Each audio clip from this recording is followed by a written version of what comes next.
Surreal.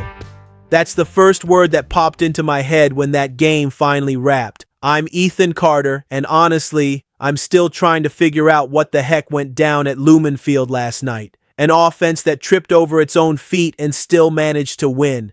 A defense that looks absolutely out of this world. A rookie playing like he's got 10 years in the league. And hot rumors, man, smelling like a blockbuster trade is on the horizon. The Seahawks are winning, but are they evolving? Or is this just the first drop on a crazy emotional roller coaster ride? Seriously, buckle up, because today we're going from the penthouse to the outhouse, talking all things Hawks. The Seattle Seahawks snagged a W even when it felt like the sky was falling. Monday night at the Lumen Field, this team somehow pulled out a 27-19 victory over the Houston Texans, facing off against the league's #1 scoring defense. And they did it not with an offensive masterpiece, but with pure grit, pure resilience. In that first half, the Sam Darnold-led offense actually looked like they were finding a groove. The dime to Jackson Smith-Njigba for that 11-yard touchdown put the Hawks up 14-0. But what really stood out were the mistakes, dude.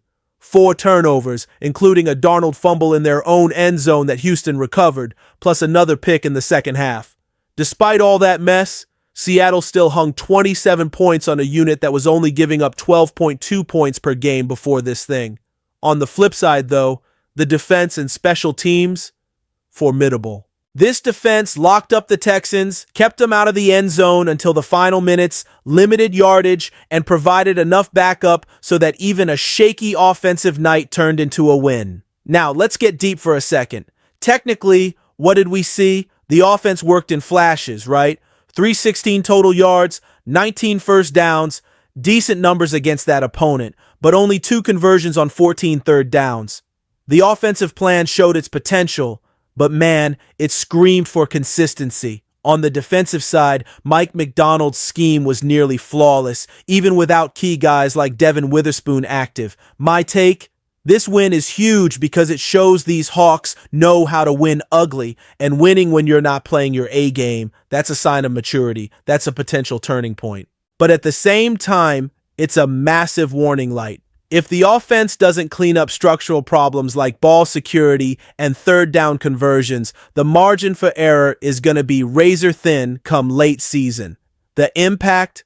The team cruises into the bye week at 5-2, sharing the NFC West lead and sending a direct message to the rivals. We can screw up and we'll still beat you. This journey is bigger than one game. Now, the big question that sets up the next act: who's going to shine on offense and sustain this winning standard? And can this defense keep this kind of consistency? Jackson Smith-Njigba is seriously playing like the future is already here. The win over the Texans just locked up what a lot of us suspected. This young wideout is the engine of the Seattle Seahawks offense. He hauled in 8 catches for 123 yards and that opening touchdown that paved the way for another Monday Night Football W.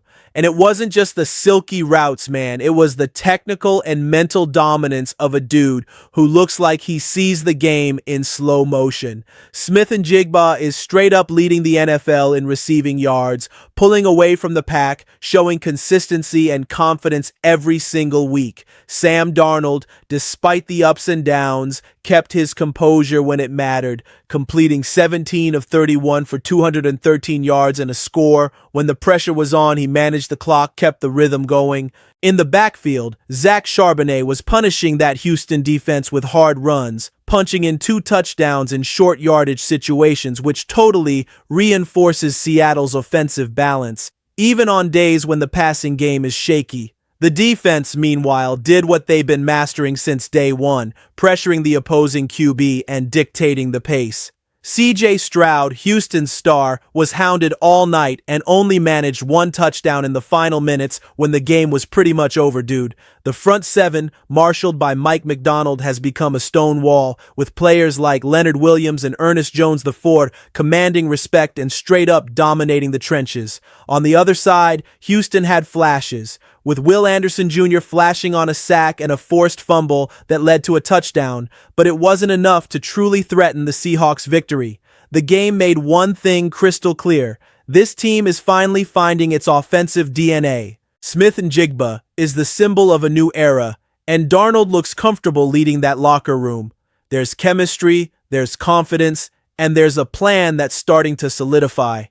Technically, Seattle still needs tweaks, especially on third downs and the consistency of the play calls, but the mix of youth and experience is what makes this roster so dangerous. The impact is obvious. The Seahawks hit the bye week at 5-2, tied with the Niners and Rams at the top of the NFC West, but with the feeling that they are peaking at the right time. Now, the question hanging in the air is, will this offensive confidence hold up when the defense needs them to close the door? Unexpected? Maybe. But anyone watching these Seahawks closely has already noticed, Drake Thomas is not a bit player anymore. This linebacker, who started 2025 as a rotational option, has become a central cog in Mike Macdonald's defensive machine. Against the Texans, Thomas was an absolute stud. 5 tackles, 2 for a loss, 3 passes defensed, and a pressure that almost resulted in a turnover. What's most impressive isn't the stats, though, it's how he imposed himself. Rapid reads, laser-sharp instincts, and pure aggression at the point of contact. That's the kind of performance that transforms a roster and forces the coach to rethink the depth chart.